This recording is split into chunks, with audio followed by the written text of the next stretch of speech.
Hey y'all, No here. Got my first update about the pack on my big 2.5 hour video teaching you how or showing you how that you can build your own pack. I ran into a couple of problems, 3 problems actually. The first problem was a way to keep the pack waist belt from pivoting. Also, a kind of unusual problem in that I was having to sit down in front of the pack and to be able to actually put the pack on to carry it.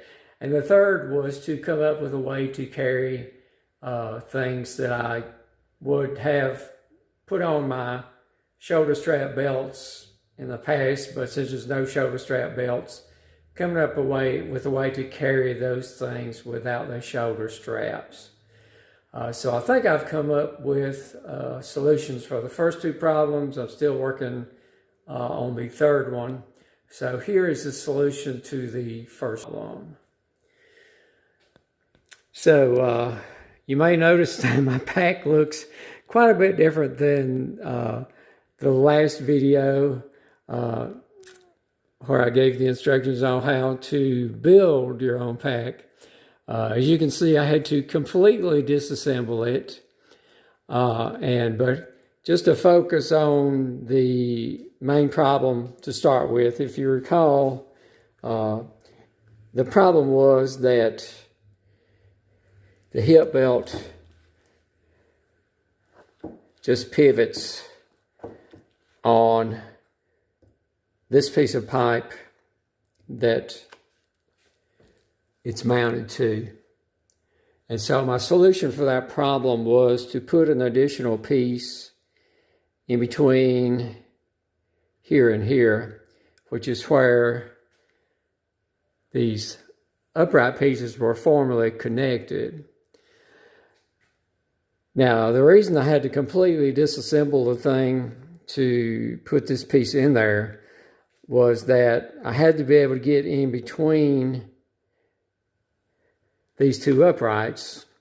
And there was a couple of ways to do it. One would have been to take the screws loose here and here, but I chose not to do that because that would also have meant having to take the screws that are inside this pack.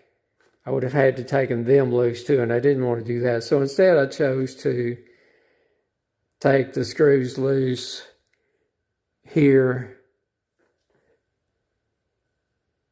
here, or no, here and here. And the problem was that I put a screw here that I thought I would never have to take out again. So when you're building your pack and you're deciding, and I have recommended putting 3 screws in each connection that actually bears the weight. Be a little bit more, long range thinking when you try to decide where you're going to put the screws that attach each part together. And try to put your pack together in such a way that if you have to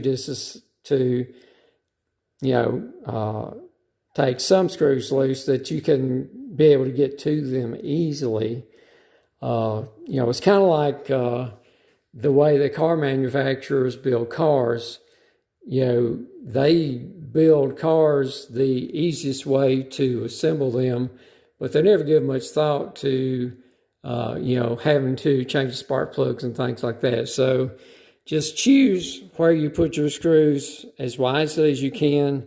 Try to put your screws in a place that if you have to get to them at a future date, that they will be exposed and you won't have to take the whole thing apart in order to get to them. Okay, next I'm going to show you with the way that I've come up with tentatively to put the pack on and off that won't require adding any straps to the pack itself. So let me pause for just a second and then I'll show you how I think I'm going to be able to do that. Okay, keep in mind, this is only about the third time I've done this, so it may not look too graceful. But anyway, I'm going to kind of show you from the side, so I think that'll give you the best view of what's going on. So the first thing you want to do is kind of get your chest strap kind of in the middle so that you can have a hand grip down here or hand grip up here, you know, wherever you happen to need it. All right, so I'm going to start out with my grip up here.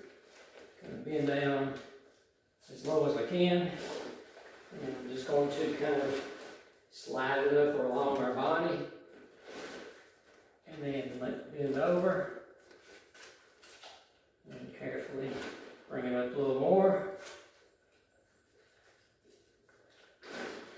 Bring it up a little bit more. All right, then we're going to find our chest straps.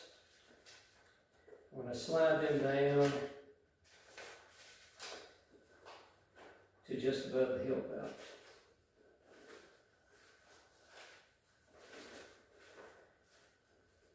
Okay, I'm going to hold on tight to the chest strap. Maybe just a little bit higher up. There we go. Now I've got the weight on my back. And it could almost, see, I can balance it without even holding on, but don't do that. Okay,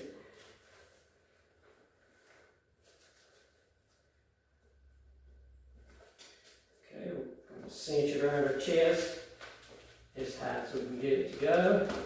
Okay, so that's Velcro now, so I can let go carefully.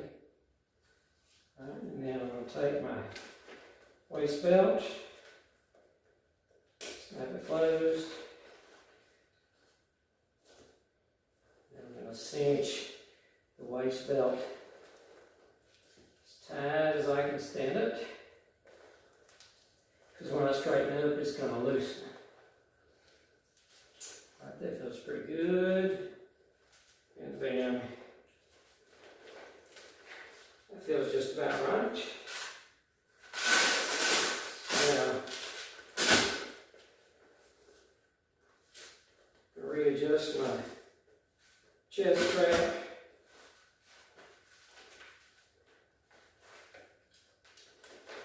Yeah, feels pretty good. The piece I put in there is definitely helping some. Probably good enough. I'm not going to make any more adjustments to the waist belt till I walk around with this on. So I'm going to go walk around the neighborhood for a little bit. I'll come back and let you know how it feels.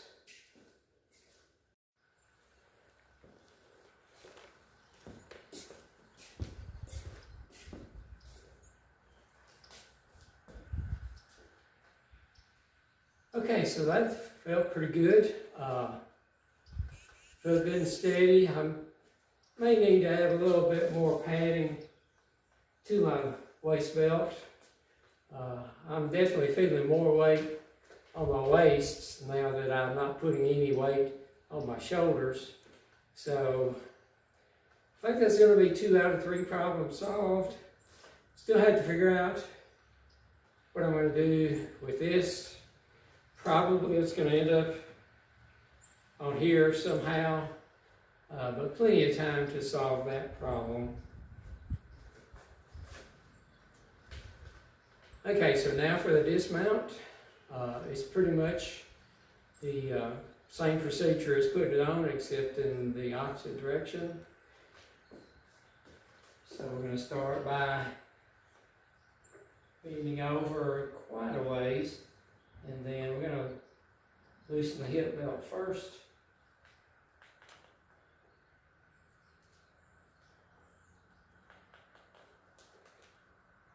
And as that starts to loosen, I'm going to bend over a little bit farther so that the pack balances on my back. Very important. Unfasten this hip belt because if you unfasten this and this is still fastened, it's going to get caught on you right here. So then we're going to carefully take the chest strap off, and then we're going to find our uprights, and then really all you have to do is just stand up slowly and then just let it slide down the back of the legs.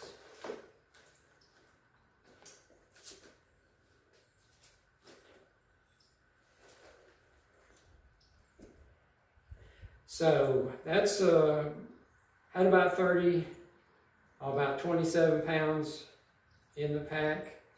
The pack itself weighs about 7 pounds, so that was over 30 pounds I was carrying and lifting up to put on my back.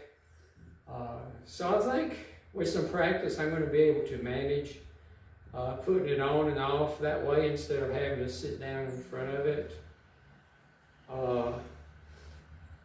It was raining earlier, but the rain stopped before I got all this finished to show you, so we didn't really get a good rain test today. But as soon as we get some decent rain again, I'll put the pack out in the driveway and let it be rained on, and we'll see how the tarp is going to do to keep the water out. So anyway, that's all for this time. I would urge you to take your time. Don't just jump right into building your pack. Give me some time to find what's going to go wrong with mine so that you don't have to find out when you build yours. I have had one eyelet here on the hinge part of the lid that's starting to pull out. So time will only tell if this material is tough enough to be able to hold up to, you know, normal wear and tear that you'll see on the trail. So anyway, that's it for now. Thanks for watching. As usual, I know your time is valuable. I hope that this whole pack building idea is going to be helpful to you. And I thank you for watching, and God bless you each and every one, and vaya con Dios.